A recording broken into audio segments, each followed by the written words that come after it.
Mi chiedo e mi domando com'è possibile, ad esempio, mantenere una RAI che ormai non sa dare più nulla.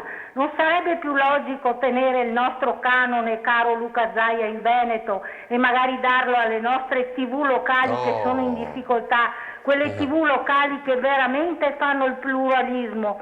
Perché io mi sono stancata di vedere il Bruno Vespa che ormai non interessa più a nessuno. Oggi a Linea Diretta insieme alla CGIL si è parlato anche del pagamento del canone RAI in bolletta, una tassa che non piace visto i commenti dei telespettatori. No, deve pagarla perché è un'imposta, anche la macchina ce la compriamo noi e dobbiamo pagare il bollo. Purtroppo è un'imposta di possesso, io compro la televisione e in Italia è previsto che si paghi questa imposta. Però sai che il colpo del governo Renzi probabilmente sarà quello di eliminare il bollo auto, no? E quindi una volta che elimini il bollo auto però ricade sulle regioni, perché è incassato dalle regioni.